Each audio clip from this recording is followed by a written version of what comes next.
Morning, everybody. This is the May 10th, 2022 meeting of the Dunn County Planning, Resource and Development Committee. I think everyone on the committee is here, so we have a quorum. Approval of the minutes from April 12th. Supervisor Morris, thank you. Second? I wasn't here. Supervisor York, seconds. Any discussion, corrections, additions? Okay, all in favor, say aye. Aye. Opposed, say no. Minutes are approved. And we have a familiar face for public comments today. So. Podium. It is nice to have people back in the room. Isn't it? Yeah. It's very disconcerting. What are you doing? Yeah.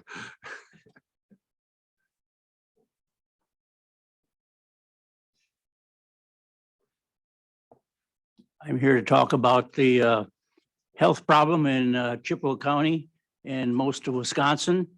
And I kind of have an alarming headline there. Are we drinking your neighbor's poop?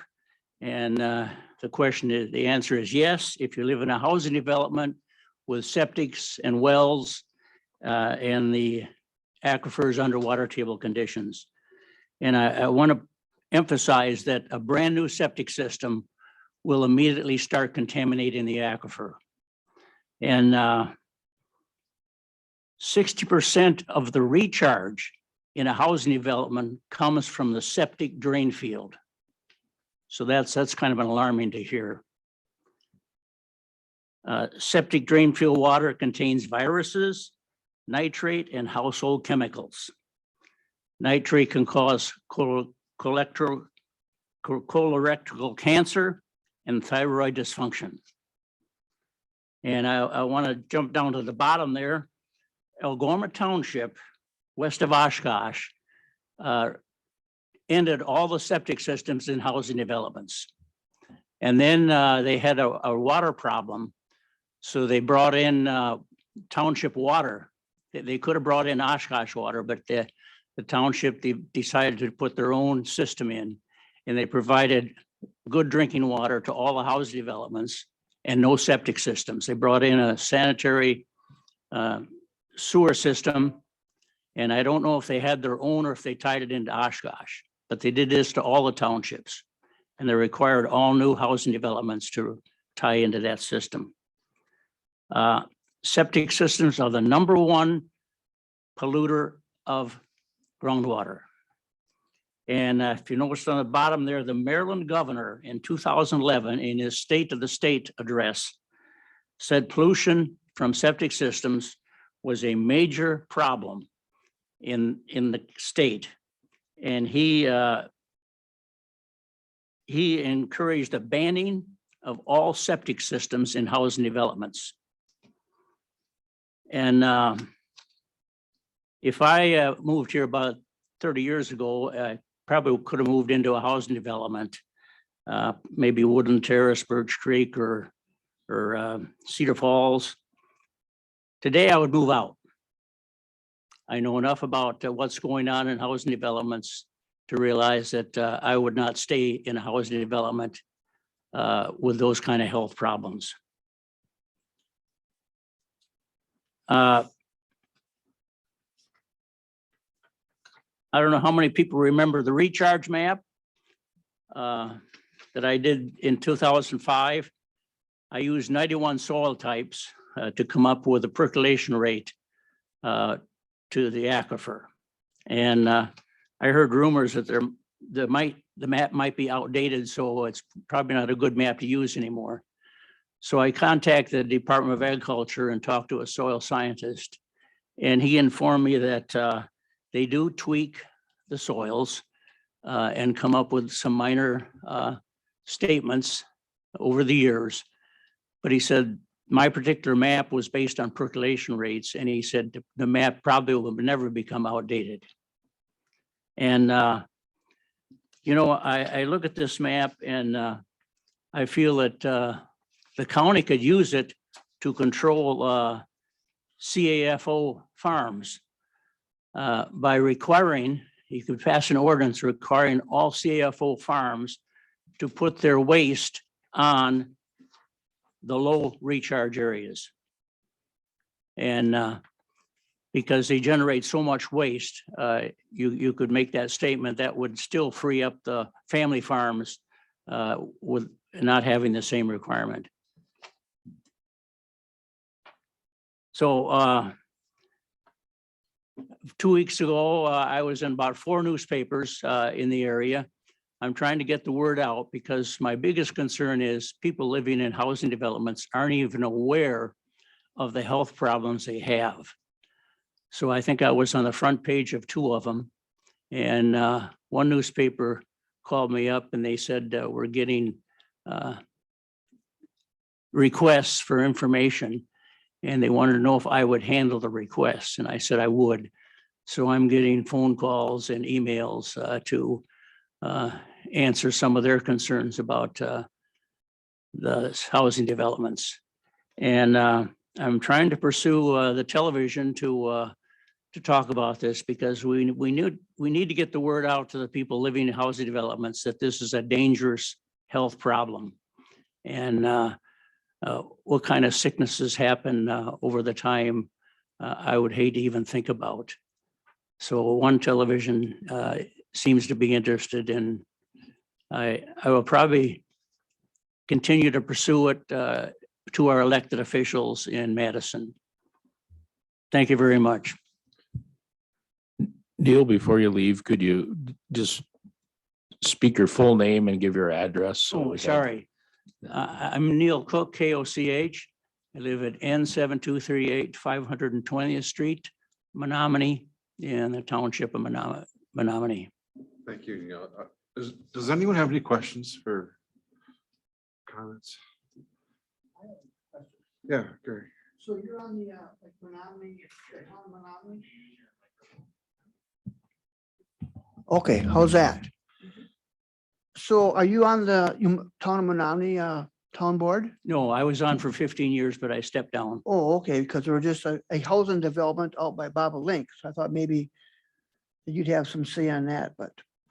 I didn't, wasn't invited to give any input and I was out of town at the time of the meeting, so I missed all that. Okay. Neil, do you know if any towns or counties other than the Algoma incident that are? You know, Considering- Algoma, I think, is the only one I'm aware of in Wisconsin. You know, I've, like I said, I've been here 32 years and I've looked at all the counties in the Chippewa Valley plus St. Croix, Polk and Pierce counties.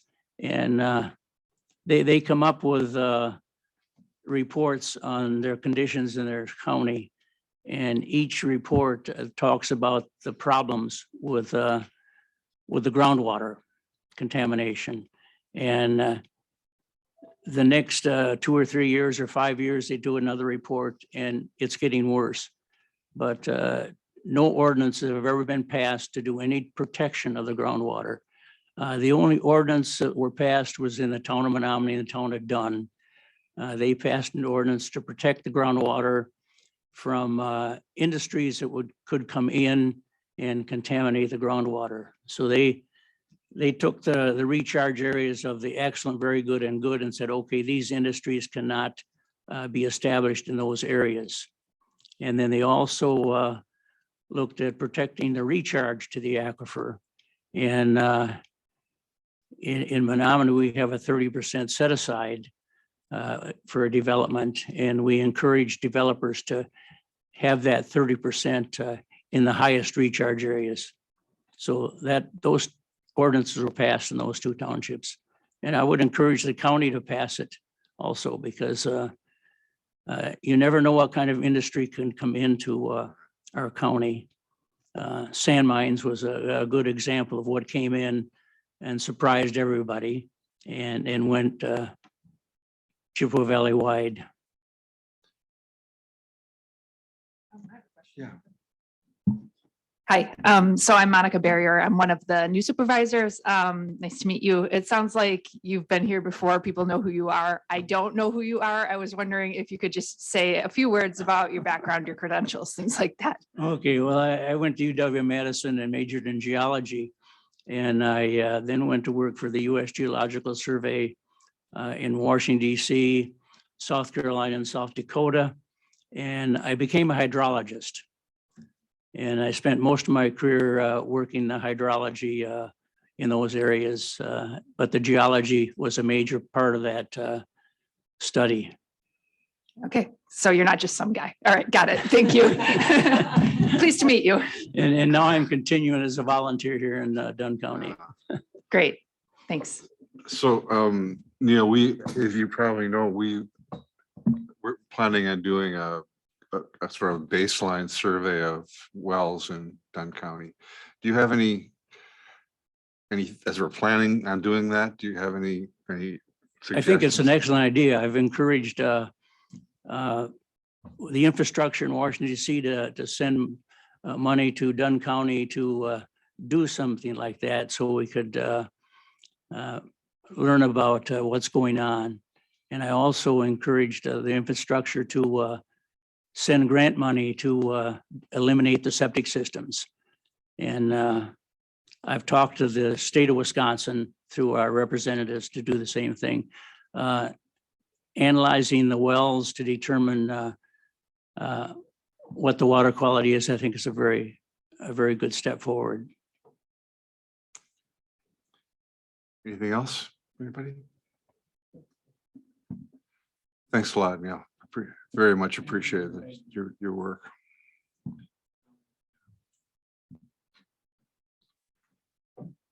Are there any other public comments? Tom, does anyone else? Okay. And we have no public hearing. Staff reports, we're going through the monthly division reports, Register of Deeds. Go ahead, Heather. Good morning. I'm Heather Kuhn, the Register of Deeds. And I guess we'll start out with the monthly report. Does anybody have any questions?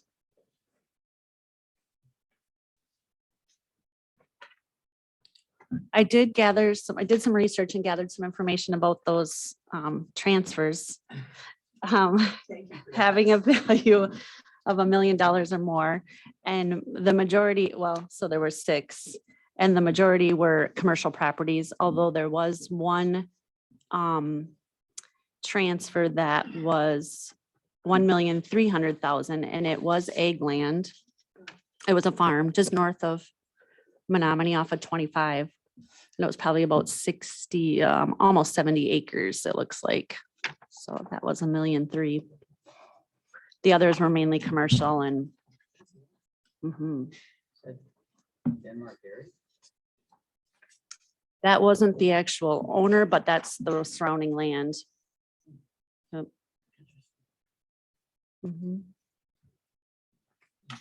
So, Any questions of Heather?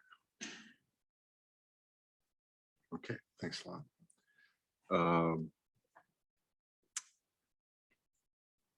The division reports, I guess. Who's up first?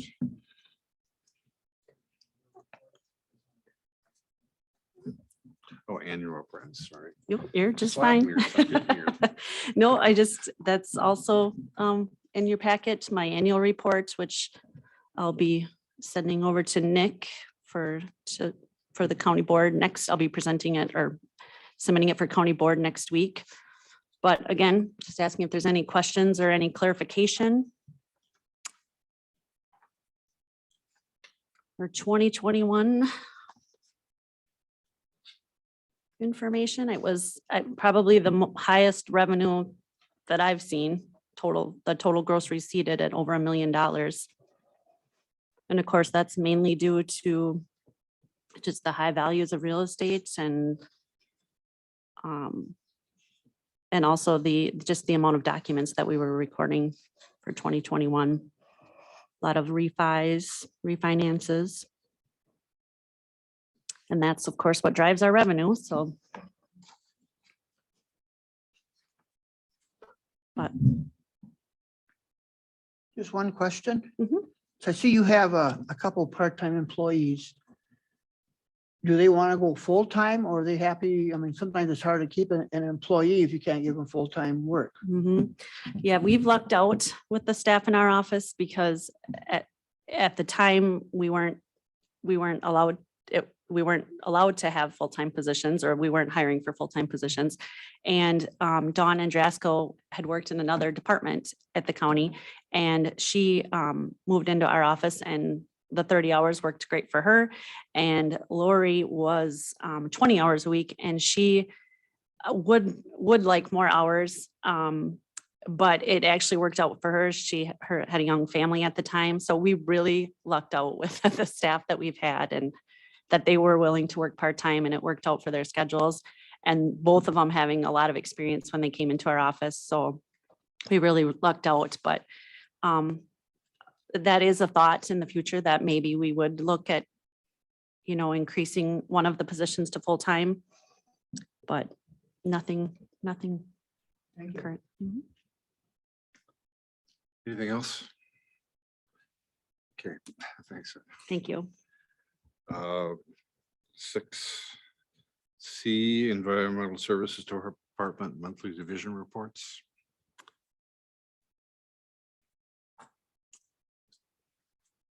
Mr. Carlson. Thank you. Good morning.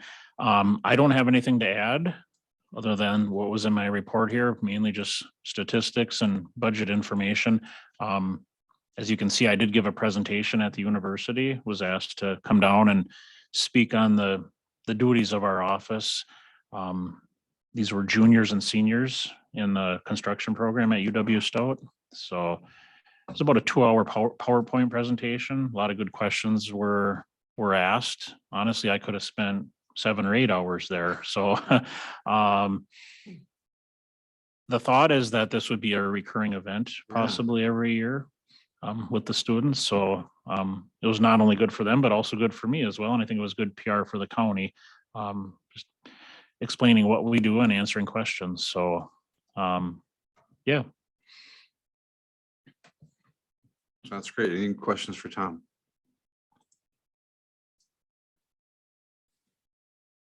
Okay.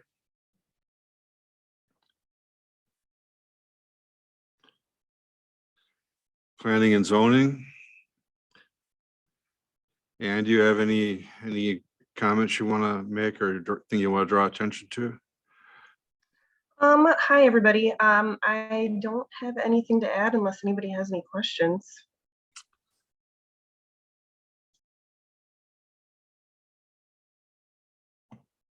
Questions, Mr. Chairman? Yeah. There's been talk of a couple large solar panel farms in Dunn County. And they can be sited in industrial areas, but they're going into a general ag areas. What's your thought on that? So I don't want to say too much because this is coming up before the Board of Adjustment. And I kind of mentioned, oh, one second. So what we're asking them to do is a variance to exceed the acreage standards and the kilowatt standards that are allowed in general ag. Solar panels and solar energy facilities are allowed in general ag. They're just slightly over that threshold of size. So we're asking that they do a variance first. And if they get the variance granted, then we'll go through to the special exceptions for those. okay, thank you. Well, just curious, and what size, acreage size are we looking at? They are 10 acres each. So there's 2 of them.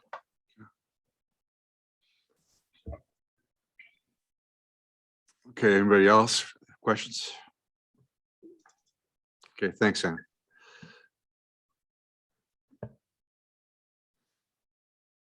Land and Water Conservation. Good morning, everyone. I don't really have anything to add unless you have specific questions about some of the paragraphs, other than the next sheet included in the packet describes the Land Conservation Committee and the member resources. So as a nice friendly reminder to those of you that are longstanding committee members, but also as a welcome to Supervisor Barrier as a new Land Conservation Committee member. By state statute, every county, it's chapter 92. Every county is required to have a land conservation committee. And this Planning, Resources and Development Committee serves as a land conservation committee with the addition of one additional member at large. Typically, it's a person that also has some representation with the Farm Service Agency through USDA. However, they're not representing USDA in this capacity. So this sheet that's included in your packet, I also have some handouts as well. Gives some good resources through our state association from Wisconsin Land and Water. It would be, I would encourage all of you to look at some of those videos and some of the links that are on this sheet. If you'd like to have further discussion about any of this at a meeting such as this, we can arrange that, or I invite you to contact me and we can discuss anything looking at capacity and authority within the Land Conservation Committee. So that's just probably the main thing I want to discuss as part of my report here for the month. I also have with us today is Heather Wood, Water Resource Specialist, and Travis Dreyer, our Nutrient Management Specialist. And they'll be giving some short presentations here on the next agenda item for the groundwater ad hoc discussion. Okay, any questions for Chase or other staff? Just a comment that I really like the Land Conservation Committee stuff. I can use all the reminders I Sure. get. There are some nice video links there. You can see there, some of them are, less than 10, 12 minutes, just to give a nice overview of what programs and authorities we have as a Land Conservation Committee.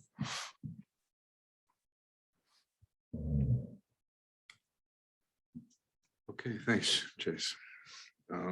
Let's see. Back to you, I guess, on number item D, the review of groundwater ad hoc committee recommendations. All right, thank you. So typically, the groundwater ad hoc committee recommendations are discussed at the second meeting of the month. But since both of those previous second meetings have been canceled, I thought it was in our best interest to try to revisit that here at this time, while you will see this again coming up at the next committee meeting as well. Tom, if you wouldn't mind just bringing that one packet back up. Sorry to cut you short on that. The next sheet here. So, and those of you that have been involved with the Groundwater Ad Hoc Committee in the past, feel free to say a few words if you'd like, but for Supervisor Barrier, the Groundwater Ad Hoc Committee recommendations is part of a plan that was approved in 2019 to address specific issues regarding groundwater quality and quantity. As a result, there were tasks or a work plan that was put together to try to address some of those recommendations. Despite staff turnover and the COVID pandemic, we have in the last year, and particularly this year of 2022, really started to chart out a path to address some of the recommendations. So this outline here describes each element within that groundwater ad hoc committee, and then a brief timeline of what the action and expected timeline would be to complete those, or at least bring them to this committee to have a discussion about how we move forward. So you can see there's been some modifications due to cancellations of meetings, but in the packet here describes when we would like to bring these topics to all of you for a discussion. I don't anticipate that we will have a resolution at each meeting that we discuss each element, but it'll at least help provide us in the Land and Water Conservation Division or other divisions within or departments within the county some direction as how to follow up. So with that, Tom, you can just scroll right down through that and go to, should be about page 20. We can go to that next one. So I want to specifically talk about a few items today regarding the Groundwater Ad Hoc Committee recommendations, in particular related to the well water viewer, as well as the county website that has been developed. With this part of your packet, I've took snippets of the Groundwater Ad Hoc Committee recommendations and where they specifically call out the public well water viewer, as well as an update to the county website. Heather Wood here, our water resource specialist, has spent significant amount of time trying to get this up and running in cooperation with other departments such as Rachel Wells in land information. And I'll let Heather kind of run through the website, look at real brief on the mapping part of it. And just a reminder that this is a continuous work in progress. There will be continual updates. I'm sure Heather will remind you of that in her presentation as well. So if there are things that you don't see on here, it doesn't mean that we don't intend to put them on there. But we certainly would welcome your feedback as to things that you would find valuable. So with that, Tom, I guess we'll let Heather share her screen and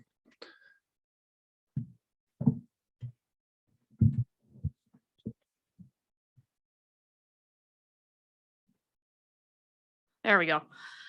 All right, so this has been a long time coming. And we've had a few roadblocks along the way, including, COVID. But this is the landing page for the groundwater webpage that was mentioned in, that was initially envisioned in the groundwater ad hoc committee report. It's found under here, under environmental services. It's got its own little spot. And this is the opening page of it. This is just a brief, what is groundwater? Because I've met a lot of people who just don't know what it is, aside from it comes out of the tap. I mean, some folks think that there's a little river underground, and it's not a thing we talk about very often.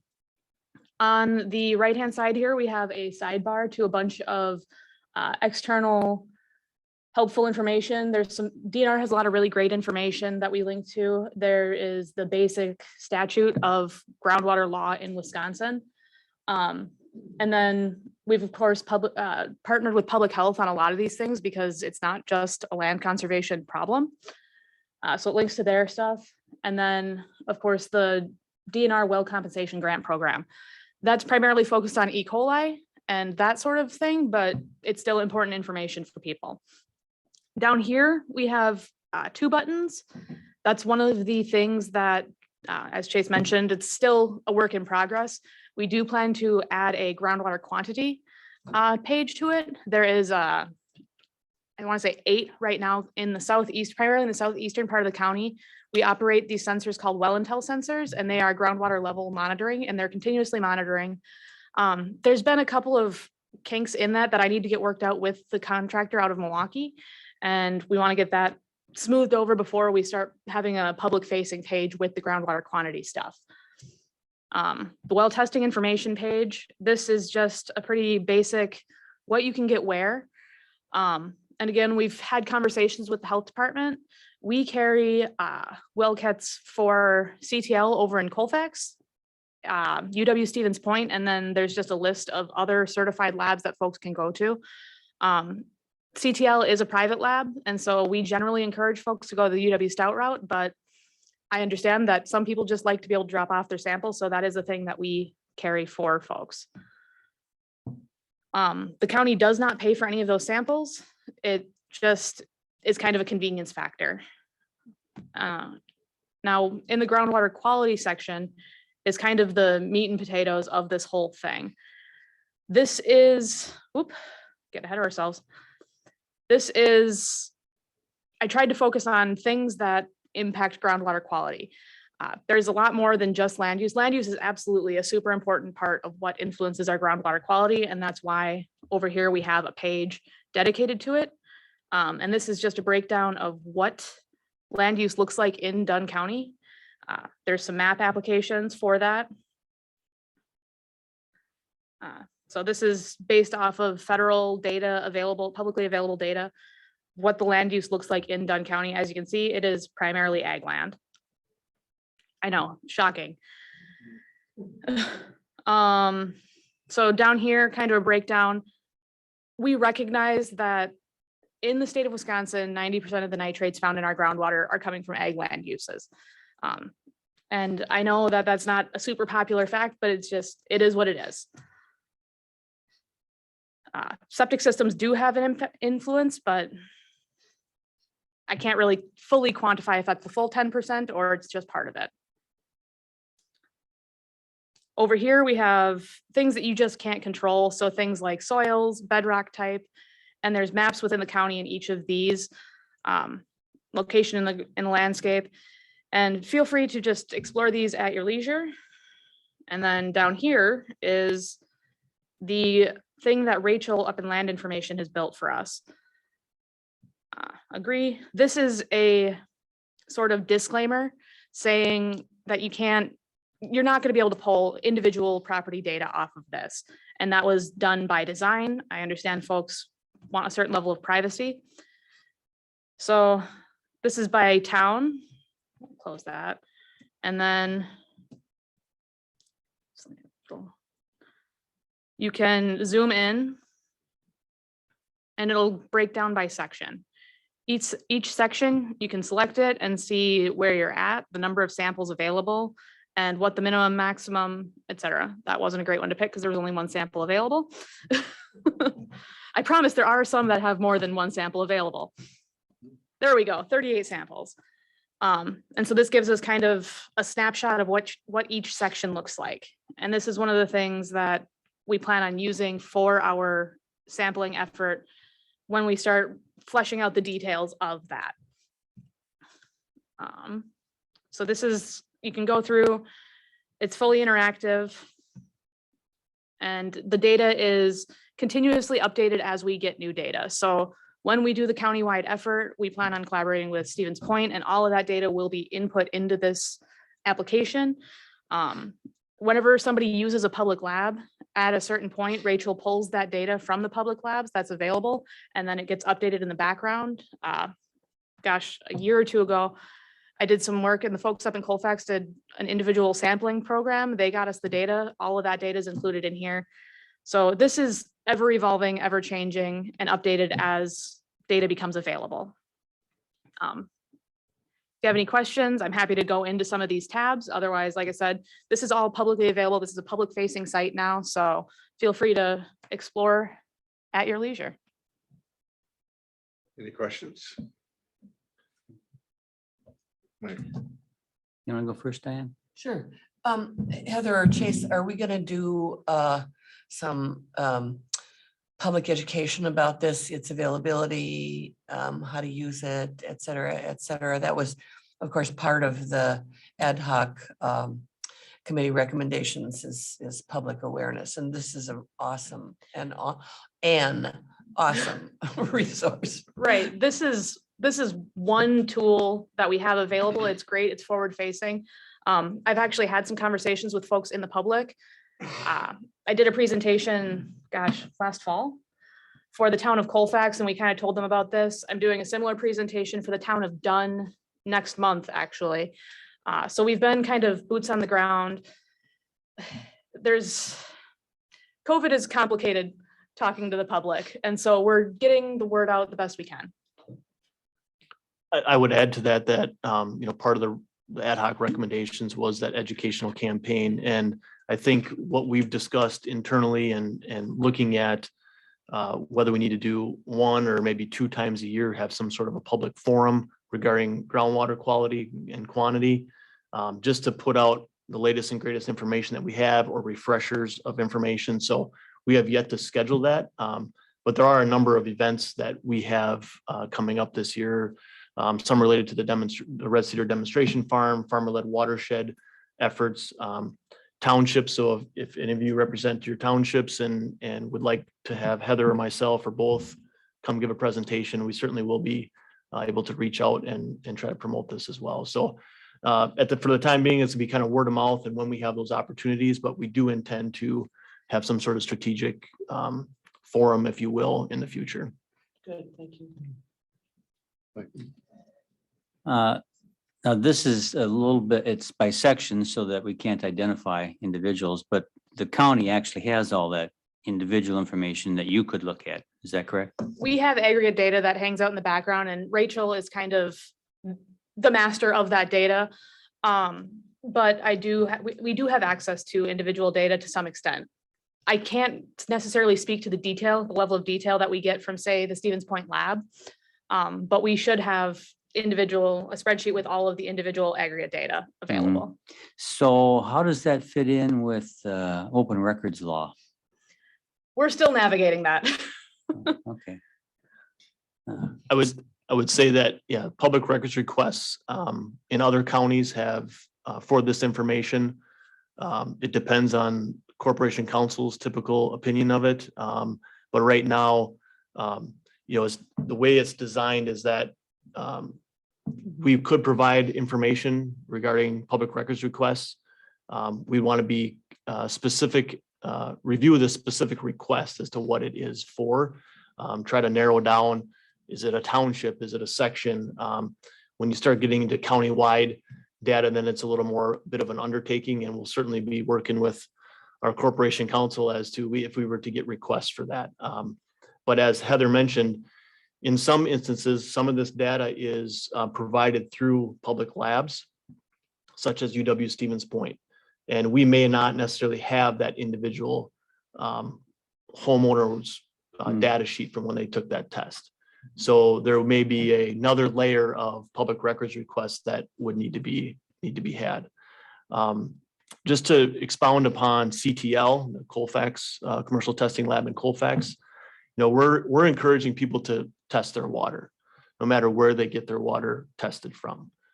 We recommend a certified lab because there's certain standards that are followed for that testing. We recommend a public lab because then it's more helpful for us to gather this aggregate data to update. But by all means, if people are more comfortable going to CTL, we encourage them to go to CTL, and we would just request, if you're willing, to share that data, your results with us, and we can incorporate it into this system. We understand that being a public entity, there are some reservations to that, but this is the intention of this map, and this project is to provide as much information to the public as possible so they can make informed decisions. And the only way we can do that is if we have the data to support that. So there are going to be roadblocks and hurdles and some conundrums from time to time, but we'll have to navigate those as they come. Thank you. Anyone else? Heather, I'm curious, could you open up the soils Sure. page now?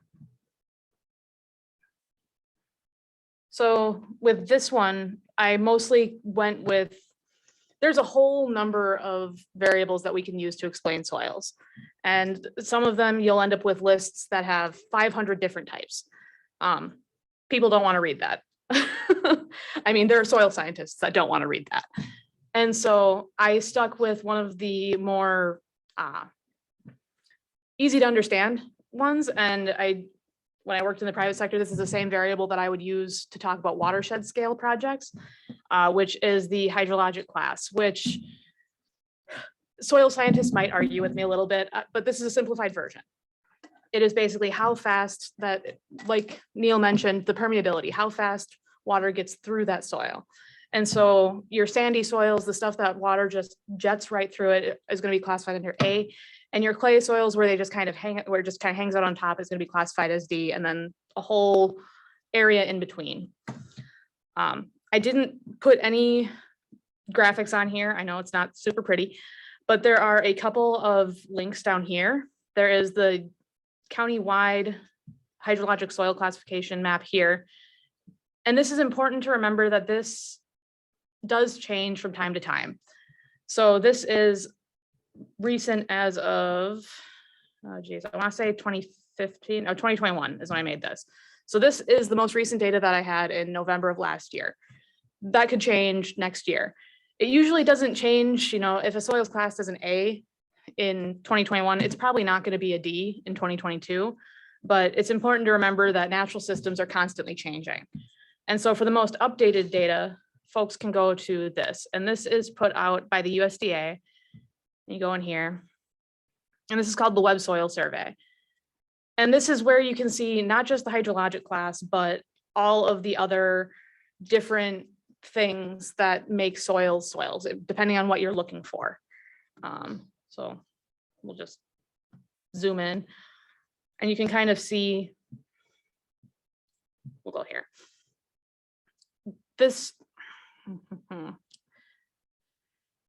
you have to kind of draw in your area of interest. So if you want to look at, you know, your property or your county, you can kind of take a look and see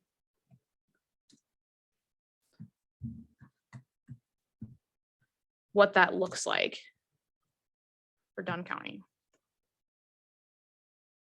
And it'll take a little while to draw because there's a lot of stuff going on in the background. But these are the things that we link to, because there's a lot of stuff that is specific to Dunn County, but there's a lot of things that I'm not going to reinvent the wheel. I just want to help get people, that's taken a while, get people the tools that they need in order to get the information that they're looking for. And I'm happy to answer questions as people, if people call or email, you know, we are a public resource. And I don't expect an answer on this now, but would it be practical to consider whether and how to incorporate some of the stuff that Neil's put together on the site like that? I know you need to be consistent with your sourcing and everything, so I don't want to, maybe that's difficult, but That's what it was. There is, so I can't remember who did it. This is a map this was done before I started here. This was done, I want to say Lindsay did this, but I could be wrong. And this Bob is, Colson did that actually. oh yeah, there we go. So he did this, and it's a susceptibility map. And this uses some of the permeability data that Neil had mentioned. It's a model based off of the modeling parameters are outlined kind of down here, fine print. And this is available through the site? Yep, this is available through the site. It's actually, if you go into the groundwater quality, it's the first link, the groundwater contamination susceptibility link. That map just really wants to be the star. So anyone can look at that as they see fit. And it's all here. I would also add, if I could, and this is where we're trying to connect, you know, this website, this mapping software with the existing county mapping that is online. So within that program, the WG Extreme, there are a number of groundwater layers. And one of those is the Groundwater Recharge Map along with groundwater elevations. So typically in this website, I think Heather and I, you know, we kind of envision more PDF style maps displayed here. When you really want to get more interactive within the county website itself, going to that county GIS mapping, there are a number of layers on there already where you can look at groundwater elevation, groundwater depth to groundwater, I should say, as well as recharge areas. So there's a bit of a combination here as to how, so like this map, for example, is one example of depth to bedrock, but within the GIS system itself, you can navigate down to your house if you wanted to and look at the depth of bedrock and more specific. So there's going to be this connection between the two resources on the county website that we'll need to direct people to use. So we're not duplicating or being redundant. With the private well water viewer map, trying to add a lot of these layers to it, we'll make it run slower, we'll make it more complicated. So we're trying to find that balance of what's reasonable to provide the information, but also make it user friendly as well. There we go. So there's the recharge map that Neil was referring to, that he helped create. So. And I recognize that a lot of folks aren't just going to know how to navigate these sorts of things. So there are some instructions, the interactive depth bedrock layer available under department maps, and that's on our WGX. Like Chase said, when you add more layers, the software just gets clunky, and next thing you know, it starts crashing, and we don't want that. There's some instructions as the best I can, and I'm always willing to help someone out if they have questions. And I would add too, one more thing regarding the web soil survey, which is a USDA populated website. That is the resource that we as staff go to when we're evaluating land use decisions, land divisions, things like that. When we're looking for staff input into that process, there are a number of limitations that you can navigate through on here based on a soil type. So depth to bedrock, depth to perch water table. Is a soil, is it limited to having a dwelling with a basement? Is it limited to septic system drain fields? And there's a lot of decisions or recommendations that we can provide to developers to consider in some of those land uses. Now, most of those limitations can be overcome with certain extra steps. It needs to be a mound septic system. You may need to have a sump pump in your basement, things like that. But I think it's important to have that conversation of what are the limitations of a site when you're making that decision for that land use change. And this is just, I just kind of picked a random spot to kind of show what he was talking about. There's a number of different things that we look at when we're looking at soils. It's not just dirt. So you can go through all this data, there's Soil Data Explorer, and then any number of parameters you can look at in any given area. There's vegetative productivity, there's soil health. It's really a whole number of things that you can look at, and you can view them visually, you can get chart data, the whole 9 yards on this site. And so this is updated regularly. This is run by the federal government. So we just wanted to help guide people to that for more specific questions. And one last thing, the communications part of getting the word out. I love the idea of having a presentation at some point in time, a forum or something that would allow public to come and learn. I'm wondering, do we ever do press releases? Is that a thing? Has that ever happened in the world anymore? Or do people just put it on the internet and let it go?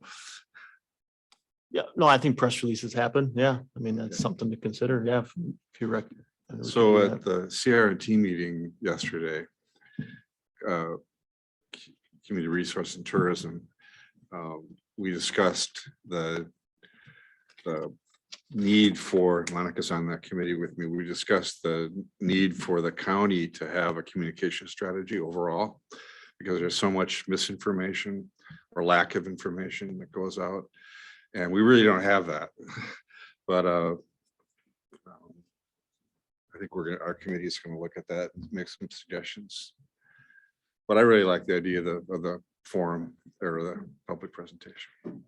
And I guess that's something that I need to educate myself on, as far as the county's Facebook page and social media too, as to where, we don't have individual department or division Facebook pages, which I can understand why, but there's a county one, and how do we, this would be a good spot to put that as well. How do we use that? And what are the Right terms of engagement? Or Right, whatever? right, Yeah. right. Okay, any other questions? Thank you. This is great. Good job. Yeah. So we're not done. I have more. We're done with Heather. So Travis is going to share his screen right now. So Travis is our nutrient management specialist with our division. One of the other, you found it in your packet, one of the other groundwater ad hoc committee recommendations discussed nutrient management planning. So Travis is just going to give an introduction to his position and what his roles are within the county. And then as part of his presentation, he'll get into some of those groundwater ad hoc committee recommendations, and then we can have a short discussion after that as well. Morning. So I'm the nutrient management specialist for Dunn County.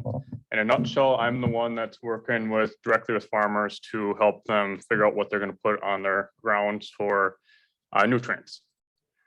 Just this here is just a quick review of some of my responsibilities. Again, I deal a lot with the nutrient management plans and working a lot with farmers. And then the Farmland Preservation Program is another key component.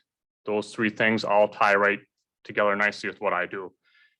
Another thing I do is I work a lot with the NR 151 compliance. So we get a manure complaint, or I go out on a farm and they're in violation of NR 151. We come up with strategies for them to be able to come back into compliance. Another thing is also with the manure ordinance that we have, or animal waste ordinance. I work with that, and because again, it ties in real nicely with the NR 151. So keeps me pretty busy there. And then nutrient management, basically it's a strategy for obtaining the maximum return on and off farm fertilizer resources in a manner that protects the quality of nearby water resources. That's kind of in a nutshell what that is. It also takes into consideration what type of crops the crop needs are and the economics behind that.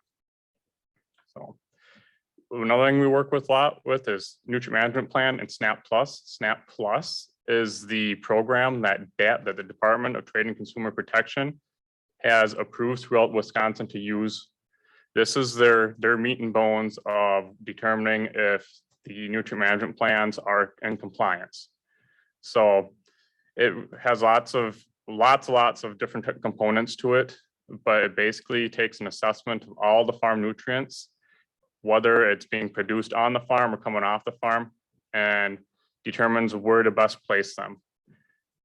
Heather kind of pointed out with soil tests, we also take the USDA's the soil descriptions, and it takes into account what type of soils those are throughout the farm and how the farmer or producer can best produce the crops on their soil, on their farm without causing too much erosion or causing excess nutrients to leach into the groundwater. The nice thing with this program is for our farm operations that have cattle or chickens or any type of animal, it will produce an estimate for the amount of manure that each animal produces on the farm throughout the year. This is a great tool for determining if the farm has enough spreadable acres or determining do they need a bigger manure storage structure. And it also will determine by taking manure tests what the nutrients are contained and within the manure itself. The nice thing with this here is it also gives you maps, ties in the soils, ties in your aerial data, and it will take it and spit out maps and suggestions of where you can safely spread manure and how much you can spread manure on each field. And then the other nice thing this program is it will also create reports for the farmers and producers to determine an estimate how many bushels of each crop they're going to have, how many pounds or tons of manure they're going to be producing each year, and they can take that information and be able to plan ahead multiple years. So it's pretty handy. Again, it's a little in depth, but it's pretty manageable once you learn how to do that. And with the nutrient management plan, we keep track of how many acres are within Dunn County that have a nutrient management plan. There's a lot of variable on this. This changes every year. So I just threw some approximate. We have approximately 250,000 acres of cropland within Dunn County. That acreage can change yearly depending on what type of practices are being done or pasture land. Of all of that, we have approximately 50,000 acres of nutrient management plans that we deal with directly in our office. That number I feel is for us is pretty solid, but for the county, it's low. There are producers out there that use proprietary plans that are not recognized by the state to determine what type of nutrients the crops need.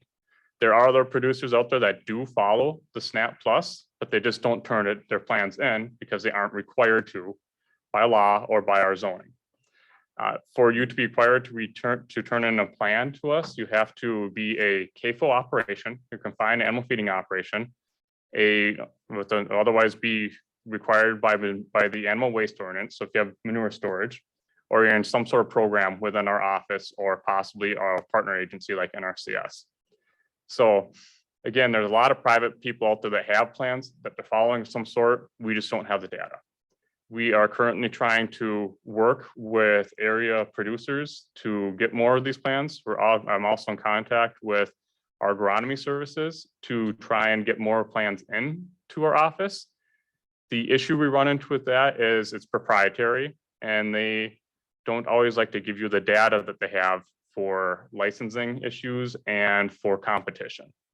So it's just overcoming that trust or getting that trust and overcoming those barriers The other thing is a lot of people are kind of worried about the public records requests. You get people that will do a public records request because they don't like a farm, and then people are worried about that data being used against them. So again, with Dunn County, we take our acres each year. So each April, I request everything to come in, and then I will crunch that data. I will send those reports out to DATCAP that need those acres, and then I do a lot of internal data with that.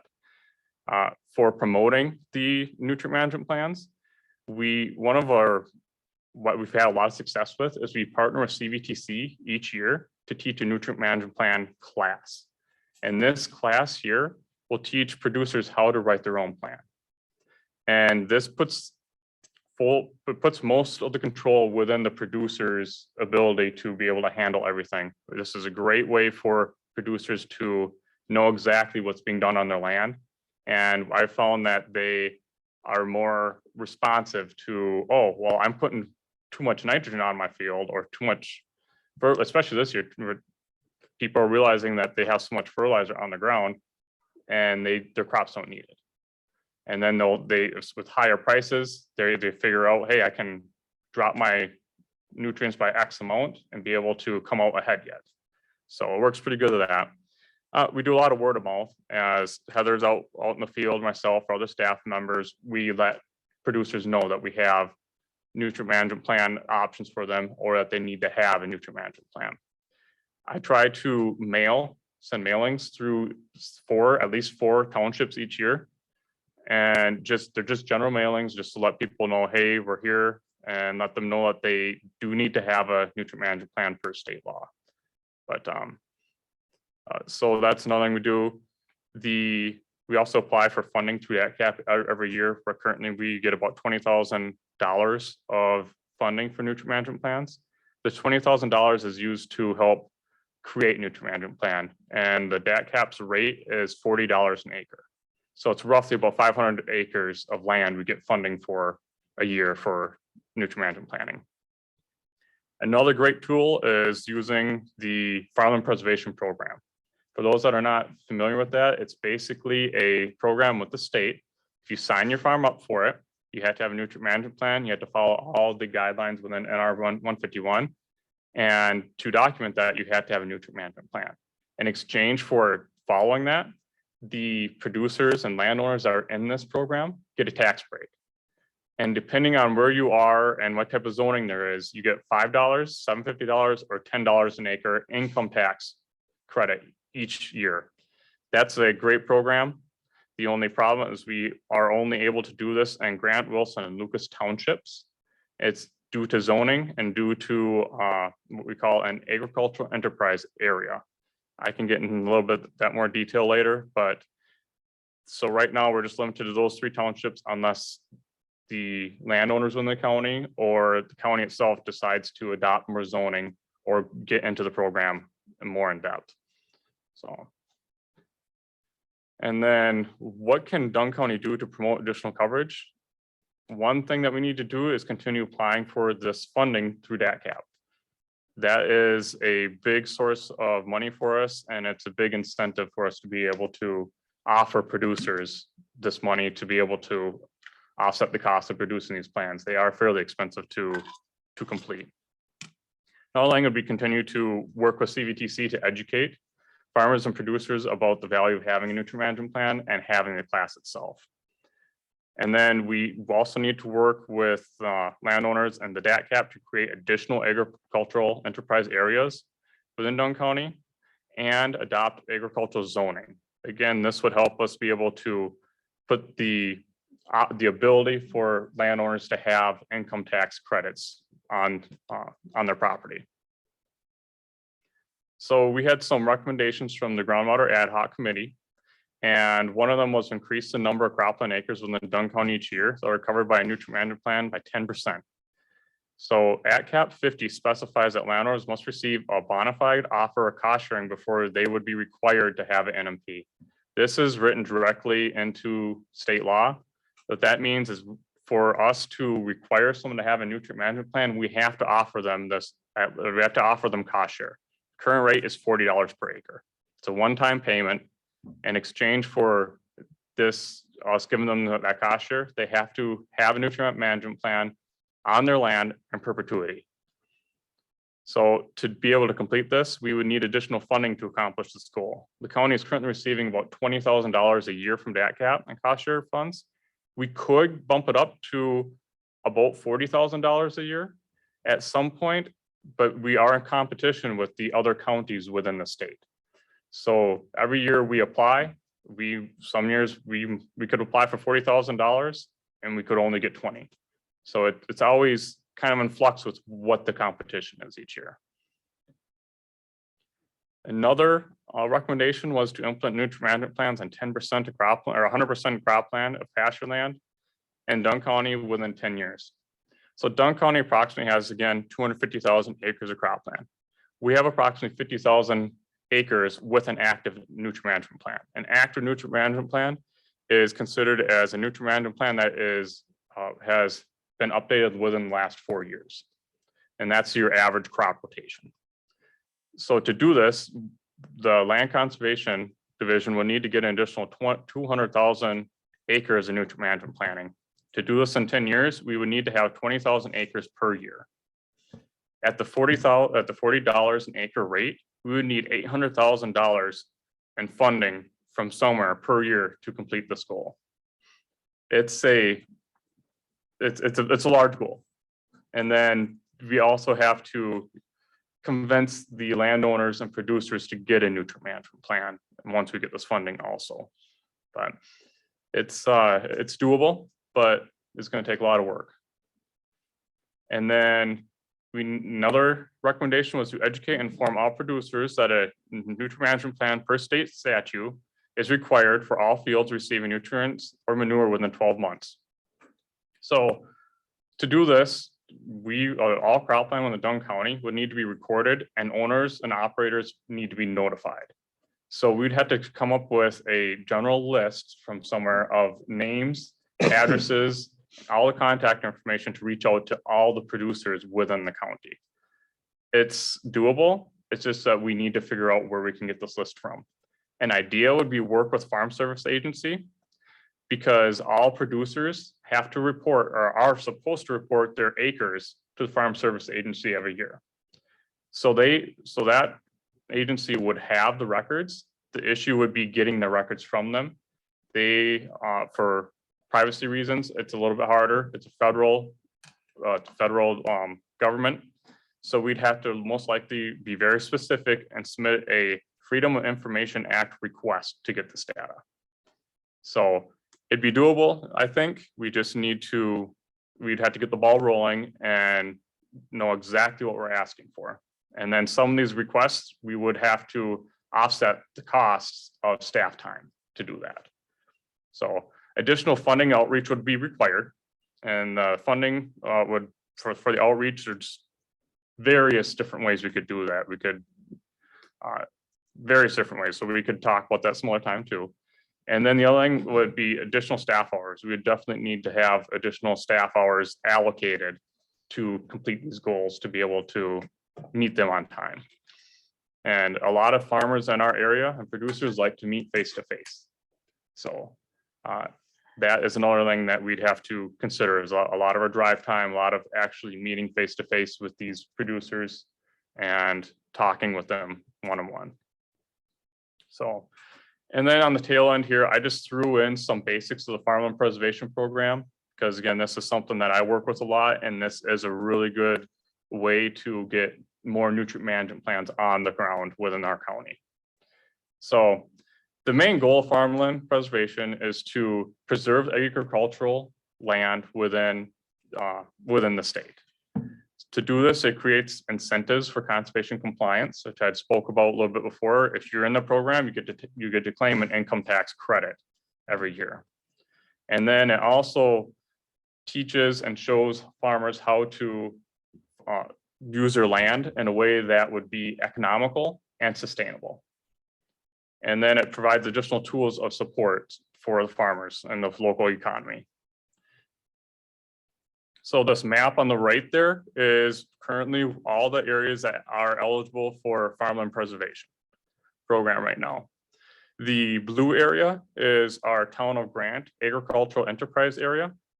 And the hashtag, or the kind of where the lines are going through there, that's $10 an acre income tax credit those people are eligible for, because the town of Grant has zoning and they're within agricultural enterprise area. The blue area that's just, goes into Otter Creek, the majority of that was just added and about a year and a half ago. And because it's not in a zoned township and it's not within a zoned county, those people in the agriculture enterprise area are eligible for only $5 an acre tax credit. I have farmers that have land in both of those spots, and and some of them are highly disappointed that they weren't able to claim the $10 tax credit just because they were, I'm not kidding, 100 yards across the border. So some frustrations there with them, but again, we would have to adopt more zoning. Wilson Lucas has some township zoning, and those people can get about $7.50 an acre roughly. So, and then the other thing too is the people are getting the $10 an acre. They are also in a farmland preservation agreement with the state saying that they're going to keep their land in agricultural very specifically agricultural use for the next 15 years. So that means they aren't going to parcel their farms off. They will not, but we had talked about sand mines, they're not going to mine it. They're not going to do a development on it. It's going to be strictly agricultural use. So here are some of the requirements for farmland preservation program. The biggest thing is you must be a Wisconsin resident. You have to have at least $6,000 of gross income during the previous year or $18,000 within the past 3 years. And then they have to have a certificate of compliance that's been issued from our office. The certificate of compliance is just stating that their farm is in good standing. They are following all farmland preservation requirements and all state requirements. This certificate, everyone that has a certificate is reviewed every 4 years. So that means a staff member, usually myself, goes out on the farm, meets with these people in person. We will review their nutrient management plan. We walk the farm. And if they got a manure storage structure, we look at that, visually inspect it, and make sure it's in operational condition. So people that are in this have a staff member that's on their farm at least once every 4 years. Most people are on farm preservation program. I hear from them on a regular basis, and I'm out on the farms more than that. So it's a very good way to build a relationship with our producers, very good way to know what's going on within our county and be able to provide materials and information to our producers so they can do a great job at their nutrient budgeting and soil loss. So, and then I talked about on the bottom tab there about the zoning issues with that. And then the tax rates, I talked a little bit about that before, but I'll just cover again here. It's $5 per acre for people that are in agreement and within agricultural enterprise area, $7.50 for landowners in area zoned for farmland preservation, $10 per acre for people that are zoned and with a contract and an agricultural enterprise area. On the right side is a breakdown of what our residents currently can get. Again, it's Grant, Wilson, and Lucas townships, and a little bit of Otter Creek are the ones that are eligible. So a fairly small percentage of our county is eligible for this program. We could get our county to be most of the coverage within this here if we worked at it. We do have counties within the state that nearly the entire county is able to claim farmland preservation tax credits. It's just, you have to look at the zoning side of that. So the roles and responsibilities for conservation staff. So for this program, the staff oversees the program, and then we report to the state about that. We keep track of all the farmland preservation program participants within the county, and they hear from us at least once a year through mailings, phone calls, emails, whatever means of communication that we have learned that works good for them, we use it. Our farm reviews are done at least once every 4 years. Oftentimes, that can be done sooner. someone sells some land, someone acquires more land, we'll get out on the farm and review it, make sure that it is within compliance. And then the NMPs that are submitted to our office, we review them. If we see issues, we approach the producers and we talk it over and see what's going on. Why is there an issue here, or why are they doing something different that they haven't done before? And then we also assist our participants with questions or compliance issues. Very common to have farmers call in the spring of the year if they got an issue, or they have a farm field of hay, for instance, did not come in. What can I do to be able to remain in compliance, to be able to do a good job on my farm, but yet still make money? So that's a pretty common one the last few years. A lot of frost damage to fields. So steps to create a new agricultural enterprise area. It's time consuming. It's not very hard, but we have to work together with producers, landowners, and our boards within the county. So to do this, you need at least 5 landowners to sign a petition to the state and designate an area of at least 1,000 acres. The 5 landowners do not need to own all the acres. They just need to designate an area. So you could just say, I just want to designate the township of Tainter to be an agricultural enterprise area. And they petition to the state. To become an agricultural enterprise area does not affect the other happenings within the county. It just says that, hey, we realize that our township or this area is good for agriculture. We want to promote agriculture in our area, and we want to take steps to do this. And by being able to sign these 15-year contracts with the state. So again, we need to work with town boards, the Dunn County ENS and DACAP, and our producers. So if successful with these, the residents could get $5, $7.50, or $10 an acre, depending on what level of zoning, what type of agricultural enterprise area, and if they're eligible to sign contracts. So I'm sorry, I went real fast, but are there any questions right off the bat? Questions? Mr. Chairman, can I make a comment? Thank you for this. We've been sort of cheerfully over the last few years talking about 100% participation in nutrient management planning.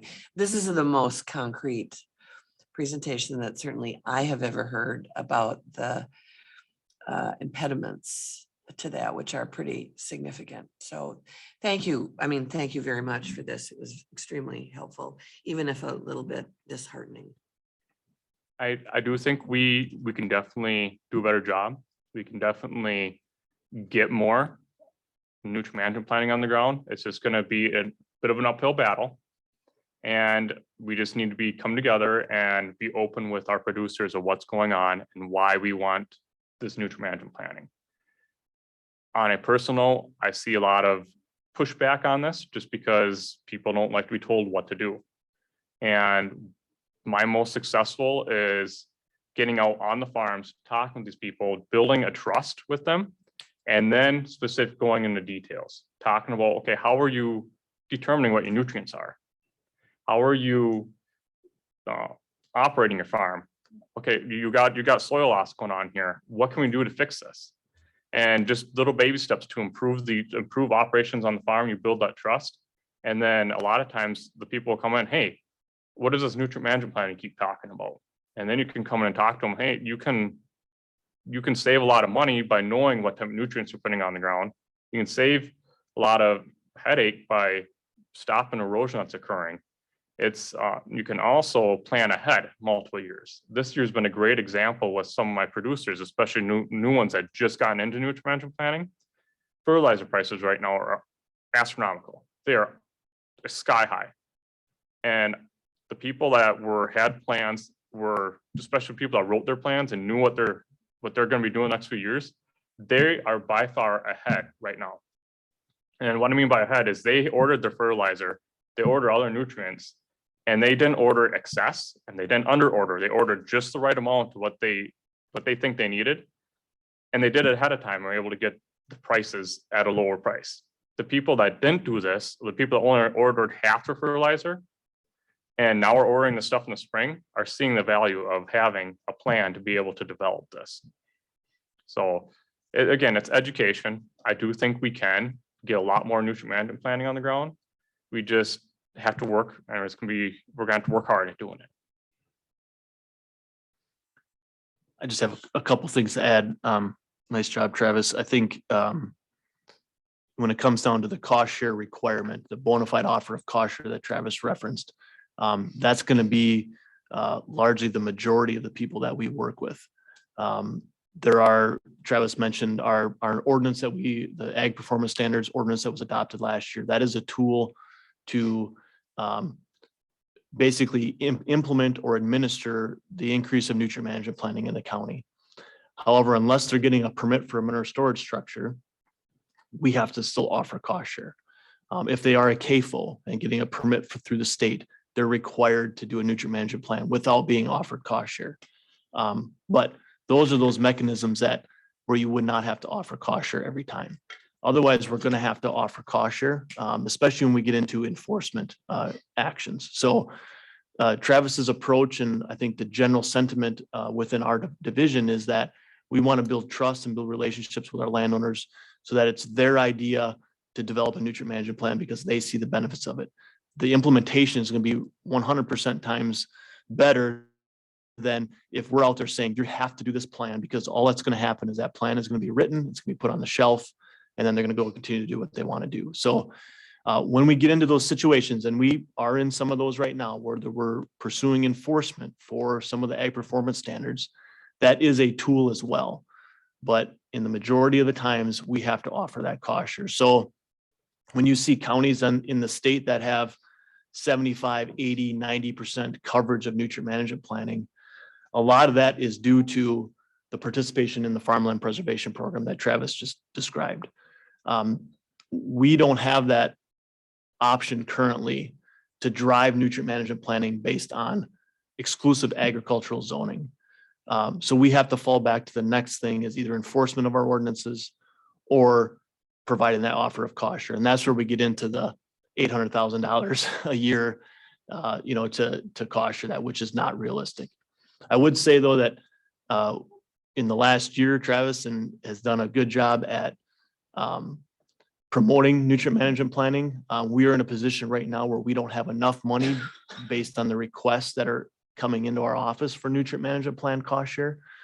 So we are at the point of potentially soliciting other counties that are not going to use their funds to bring them into Dunn County to be used here. So we are going to be using all resources that we can to make this available. But the last thing I would say is, and Travis alluded to this a couple times, is being on the ground and being with those landowners to work on this program. It takes time and it takes staff. And we have several of us in the office that have the ability, or most of us have the ability to go out and work with a landowner. But what is it going to take to achieve 100% coverage within 10 years? I don't think you want to know how big the department would have to be in order to do that. And I don't want us to be so big and request all the time that we need more staff, because that comes with problems and obviously budget issues as well. So I think we're doing a really good job being efficient with the time and the capacity that we have. Can we do things a little bit differently? Always we can. But I think there's other opportunities that, within the county through farmland preservation or outreach education that we can continue down this path. But to get back to the Groundwater Ad Hoc Committee recommendations, I don't feel confident that those are realistic. And unless you have other direction for us on how to proceed, we will continue to chip away at it. But that might be one that we won't see resolved in 10 years.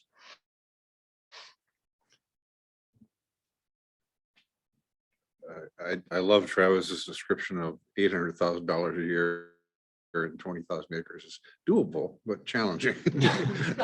Really, very, very ambitious. Thanks. Anything else? Anybody? Nice job. Thank you.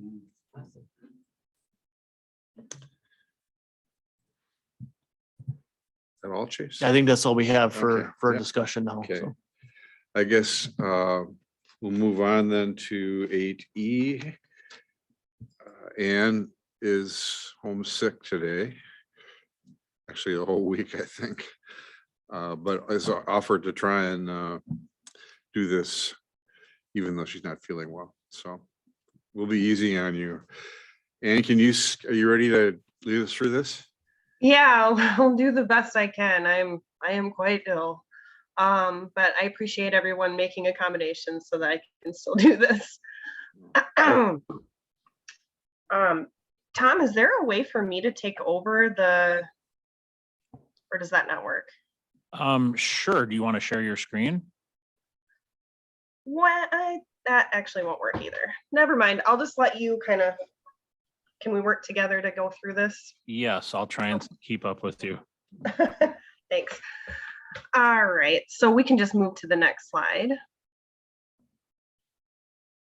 And I just wanted to say that the goal of this is just to kind of get the discussion rolling and to just confirm that this concept is something the PRND wants to see move forward, that we want to really invest staff time into getting this done and everybody understands fully what we're doing.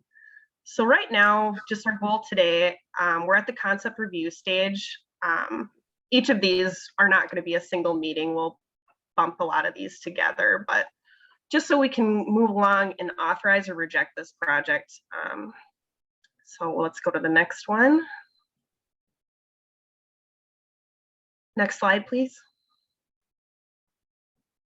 All right, so what is contractor storage? Contractor storage yards generally refer to the outdoor portion of a lot where construction or service equipment utilized by construction or service contractors.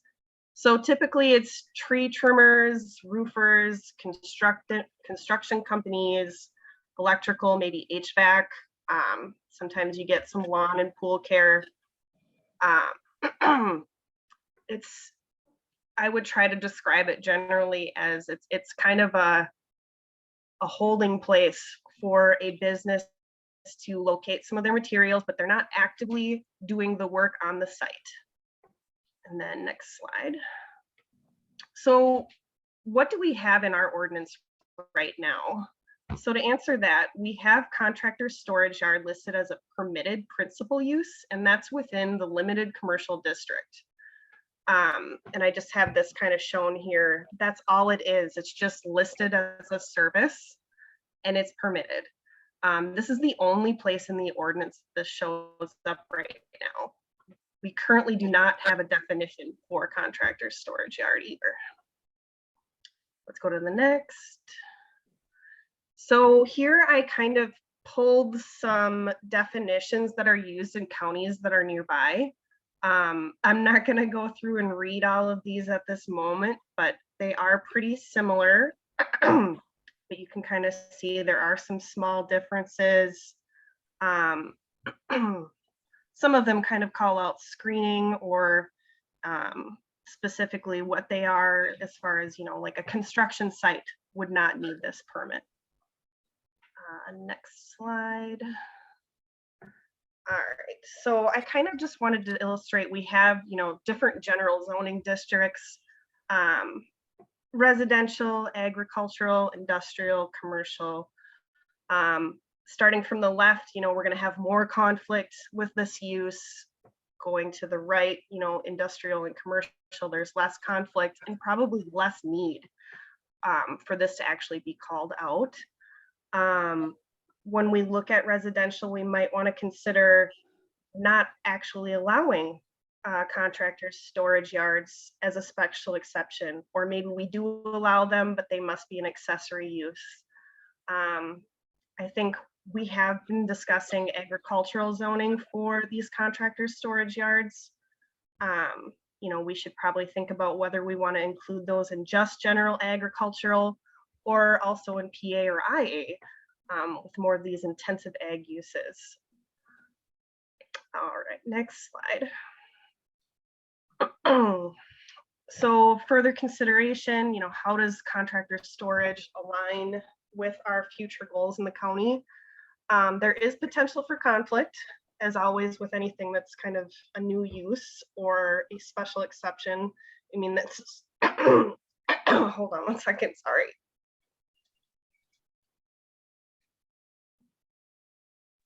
Just want to mute when I'm coughing so I don't. just generally, the more densely populated, the more potential for conflict there is. But also we want to keep in mind, our goals of preserving ag land, and whether that would conflict with this or not too. Let's go to the news slide. So there are just a few things that I think we should consider. We should consider adding contractor storage yard to more districts beyond limited commercial. Are there any districts that we want to make sure we're not including contractor storage yard as a use? And then should this be a permitted use or should it be by special exception permit only? And then next slide. All right, so I know that was kind of fast and quick, but our next step would be I would put together a draft and I would present that to PRD on May 24th, hopefully, if everyone's okay with that. And I'd like to have more of a definition put together, but if we'd like to discuss this, we have some time, and I can kind of use that to draft to make the initial draft.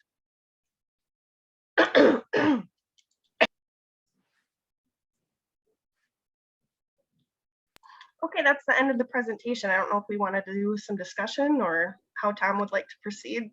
Yeah, just a little bit, man. Thank you again for soldiering through this. I know you feel terrible. Yeah. Does anyone on the committee have any questions?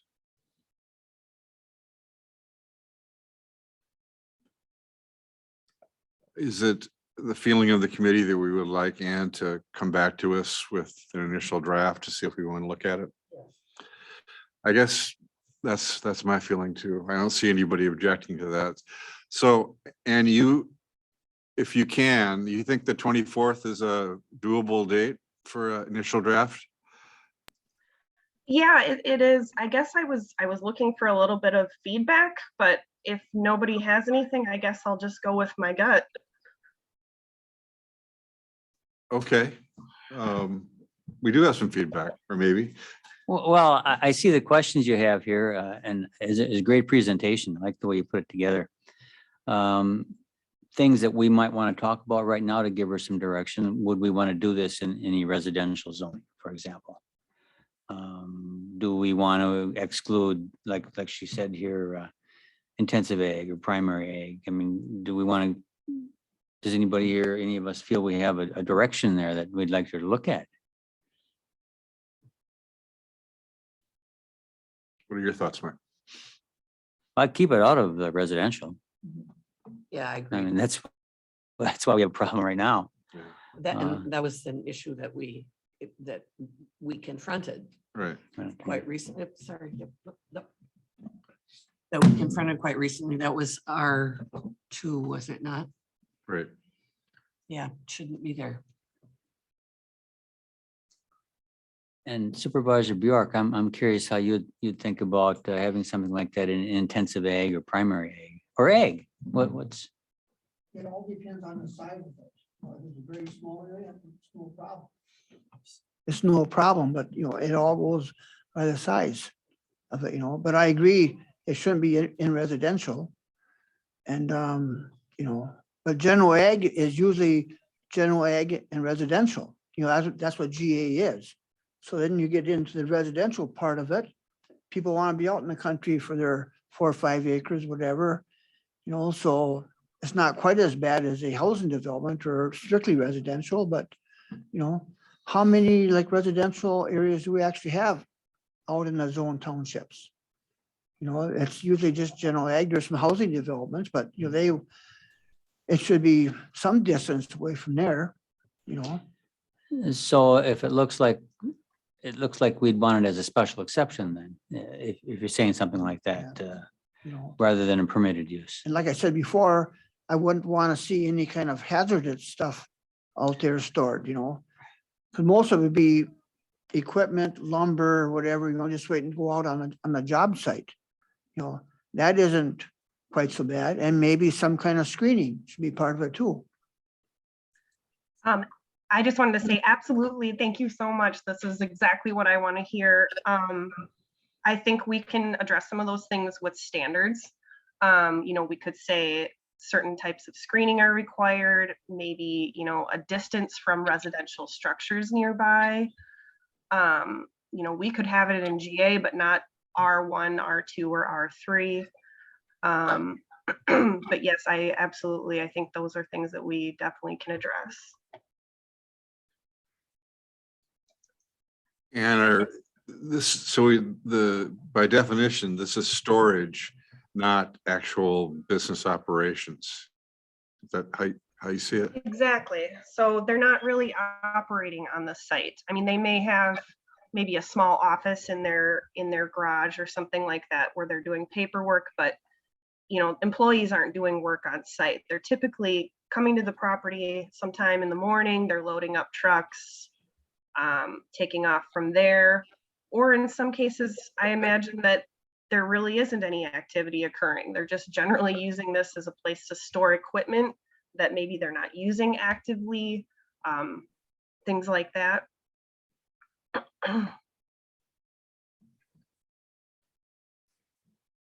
Okay, anything else anybody has? Is that a good enough start, Ann? Yeah, that's great. I appreciate it. Thank you. I Thank think you. I got a lot to work with. Thanks for hanging in there. Let's see. Under items by the chair, discuss procedure for land division ordinance variance request. Tom, you have Sure. So this- Thank you, Tom. This item came up, I believe it was Supervisor Bjork brought this up at our last meeting or one of our last meetings regarding the Hughesby variance request. And I believe why the CSM, if they were going to go through with that, wasn't going to come back to the committee for further action and approval. So at your request, I put this on today so we could just have a discussion on the variance procedure. It's been a while since we've looked at our ordinance, 6 months, maybe 5 months, something like that. So I No, thought, it's more like 2. I thought I would just bring up the ordinance. I highlighted some sections of the ordinance that I think would be beneficial for us to just revisit this morning. Just go through them really quick. So section 16.8, let me zoom in here a little bit.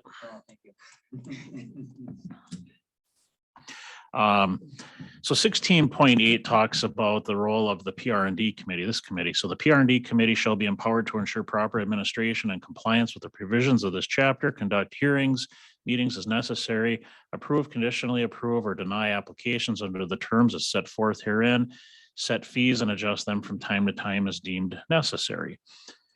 This is the role of the department. So the survey division, the Environmental Services Department shall be responsible for the administration and enforcement of this chapter.